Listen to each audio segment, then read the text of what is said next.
세종경 수필법문 제14 전망품 -129 전망품 5장 독실한 신념은 인생의 행복이다. 금강산은 세계적 명산인 만큼 그 이름은 세계적으로 광포되었다. 금강 탐승은 종사주의 단연 현안이었으나 기회가 미적하고 사정이 불허하여 끝내 유의미수 하옵지더니 당시 종사주 경성 주가를 제하여 공주, 동진화, 신원효 제씨는 금강산 행계를 누누 진청하게 되었다. 그러하여 5월 1일 경성으로부터 법가를 옮기사 9일간을 두리하시며 금강산 전 폭경을 일일이 관람하신 후 동 12일에 경성을 경유하사 본관에 환가하옵시니 대중은 자모를 만난 적자와 같이 만면의 희열로서 좌우에 실입하였었다. 때에 종사주 설법하시되 사람이 어느 곳이나 구경을 한다면 반드시 그 구경으로부터 얻은 바 가치가 있어야 하나니라. 범상한 사람은 잠시적 오락으로나 혹은 일시의 소창으로 하는 자 많지만 상당한 포부와 목적을 가진 자로서는 구경은 고사하고 일동일정이라도 다 가치 있는 활동을 해야만 할 것이니라. 나의 근본 유산은 그 소지가 산천 풍경에만 있는 바가 아니오 그것은 고대 사찰이 즐비하여 가위 조선 불교계의 근거지라 칭할 자격을 가졌고 또는 불법에 대한 연구자와 지식가가 많음을 들었으므로 그 제도와 법리를 시찰 겸 또는 울집한 정신을 소창차 이 같은 다방면적 의사로서 이번 탐승을 단행하였노라. 그러나 당초의 금강산을 상대하니 기괴한 복만과 절가한 풍경이 과연 세계적 절미를 자랑할 가치가 없는 바는 아니다. 그러나 산은 아무리 보아도 산이요 물은 아무리 보아도 물이었다. 산 외의 산이며 물 외의 물이며 여기도 물 저기도 산 저기도 물 여기도 산이었다. 다만 같은 산 같은 물이었지만은 사람 스스로가 고대 전설이나 기적을 인거하여 각종 각색의 명사를 붙임으로 이 산과 저 물이 달라 보이고 달리 들릴 뿐이었다. 비로봉과 만물상이 이름은 다르다 하지만 산 아님이 아니오 구룡년과 팔담이 다르다 하지만 물 아님이 아니었다. 그러면 금강산이 아무리 절승하다 할지라도 오직 산과 물 두 가지 외에는 없나니 나는 처음 그 한 곳을 본 후에 금강의 전경을 예히 추측하고 구구히 다 보려고 아니하였으나 동반자의 희망에 의하여 전산을 주의한 결과 석벽절경과 단한 편로의 송구만 느낄 뿐이요 위강만 잃었을 뿐이었다. 그러나 나는 금강산을 한번 본 후 하나도 남김없이 다 거두어 왔나니 제구는 앉아서도 능히 금강의 산천을 볼 수 있을 것이다. 나의 거두온 금강산을 보고 행여나 금강산을 가지 못한다는 하는 말기 바라노라 하시니 이어로선 그 뜻을 깨닫지 못하여 방황하던 찰나 폭에 금강 화첩을 주시며 보라 이것이 금강산이 아니고 무엇이랴 하셨다. 또 말씀하시되 나는 이 금강산 이번 유람을 기념키 위하여 한귀 시를 음하였나니 단문한 나로서 졸구를 남년이라 제구는 들어보라. 보십 금강경 금강 개골려 이것은 금강산 구경을 기념키 위하여 읊은 바이요. 금강 현세계 조선 갱조선 이것은 속인을 대할 때 금강산을 두고 읊은 바이며 금강 현세계 열의 도중생 이것은 불제자인 승려를 대할 때 금강산을 두고 읊은 바이다. 월말통신 27호에 있는 말씀입니다.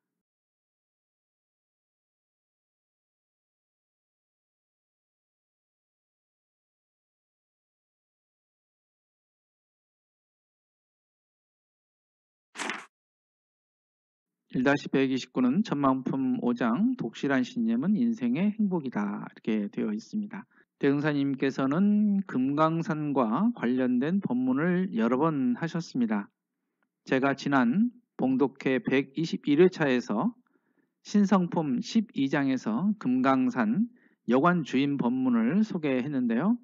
그 법문의 앞부분이 지금 말씀드리는 전망품 5장과 6장의 내용입니다. 대종사님의 금강산 유람은 원기 15년, 그러니까 1930년 5월 1일부터 9일까지 유람을 하셨습니다. 이때의 상황을 설명을 하고 있는데요. 이 글은 해산 전음광 선지님께서 쓰신 것입니다. 그래서 한문투가 많이 발견이 되고 있습니다. 금강 탐승은 명승지를 탐승한다는 뜻이고요. 그리고 기회가 미적하고, 이것은 대운사님께서 금강산을 가시고 하셨으나 그 기회가 아직 마땅치가 않았고, 그리고 유의 미수 하옵시더니, 이것은 생각은 있으나 상황상 이것을 수행하지 못하고 있을 때 종사주께서 경성주가, 이거는 서울에 머무르실 때 금강산 행계를 누누 진청하게 되었다. 이것은 계속해서 금강산을 가실 것을 말씀하셨다, 이런 뜻입니다. 국가는 대종사님의 행가를 말씀하시는 거고요. 두려는 둘러보다, 그리고 전폭경, 금강산의 모든 풍경을 관람하신 후, 이런 뜻이고요. 그 다음에 대종사님께서 총부에 환가하시면서 좌우에 실입하였다. 이것은 대중들이 좌우에 서서 모셨다, 환영했다, 이런 뜻이 되겠습니다. 금강산에 전설이 있는데요. 금강산은 법기보살의 전설이 있습니다. 그래서 불교적으로도 유점사, 표운사, 장안사, 신계사 등 이름 높은 사찰이 많이 있습니다. 그래서 많은 선지식들이 거쳐갔고요. 또한 머물고 있던 곳입니다. 그래서 대종사님께서도 조선 불교계의 근거지라 칭할 자격을 가졌고, 또는 불법에 대한 연구자와 지식가가 많음을 들었으므로 바로 이것이 큰 목적이 아니었나, 이런 생각을 해 보십니다. 그래서 유람시에 장안사와 신계사 등 사찰을 방문하셨고요. 이때 교리를 통해서 불법에 대한 새로운 정보를 접하셨던 것 같습니다. 대종사님께서 금강산을 풍경을 겉으로 즐기러 가신 것만은 아닙니다. 금강산을 보시고 느끼신 바도 남다르다고 할 수 있겠습니다. 사실 금강산도 실체를 본다고 하면은 산과 물이 잘 어울려진 곳이다, 그렇게 말을 할 수가 있겠습니다. 풍경을 감상도 하지만은 그 근본을 놓치지 않으셨다는 뜻일 것입니다. 법문을 듣다 보면 산은 아무리 보아도 산이요, 물은 아무리 보아도 물이었다, 이런 말이 있음인데요. 이것은 산은 산이요, 물은 물이로다 하신 유명한 말씀이 생각이 나기도 합니다. 동반자 희명에서 전산을 주의한 결과 석벽절별과 단한 편로의 송구만 느낄 뿐이요 유광만 이를 뿐이었다. 이 말씀은요, 금강산의 높이 솟은 바위와 협곡이고, 그리고 좁은 어떤 길에 두렵기도 하고, 그래서 마음이 불편함만 느꼈고, 또한 관광을 가면은 뭐라도 더 보려는 마음이 있게 마련이죠. 그래서 대운사님께서는 실제로 금강산의 경치를 보려고 하신 것이 아니기 때문에 같이 간 일행들과 동행은 했어도 크게 마음이 동하지 않으셨다, 이렇게 표현할 수가 있겠습니다. 지금이야 금강산을 영상으로도 볼 수가 있겠지만 당시에는 화보집이 가장 큰 기념이었을 것입니다. 여기에서 보면은 대종사님께서 식구를 이렇게 몇 구를 말씀을 하셨는데요. 전망품에는 두 번째 말씀하신 것만 귀절이 나오지만은 여기에서는 전체의 식구를 접할 수가 있겠습니다.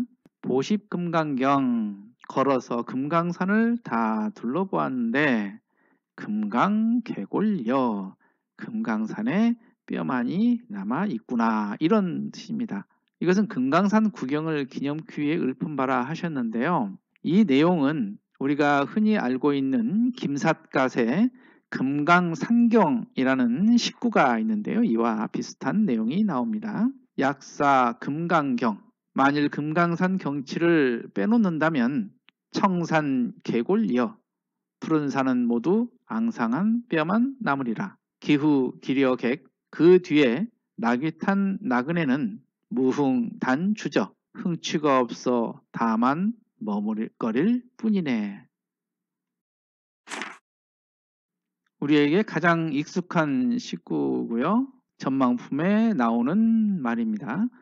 금강현색의 조선갱 조선이다. 금강산이 세상에 드러나니 조선이 다시 새롭게 거듭날 것이다. 이런 말씀입니다. 여기에서 속인을 대할 때라는 말씀이 나오는데요. 이것은 세상 사람들을 위해 읊은 것이라는 뜻입니다. 그래서 당시의 조선이 참으로 암울한 시기였습니다마는 앞으로야 조선이 세상의 중심으로 우뚝 설 것이다. 이러한 희망을 전해주신 말씀이라고 생각합니다. 금강현색의 열애도 중생 이것은 불제자인 승려를 대할 때 쓰신 것이라서 불교의 입장에서 말씀하신 겁니다. 열애께서 중생을 제도할 것이다 이렇게 말씀을 하셨는데요. 불교의 화엄경에 금강산 법문이 있습니다. 그래서 금강산 12,000봉에 설법하는 우두머리 보살을 법기보살 또는 단무갈이라고 이렇게 부르는데요. 이를 근거로 법기보살이 금강산의 주불이라고도 합니다.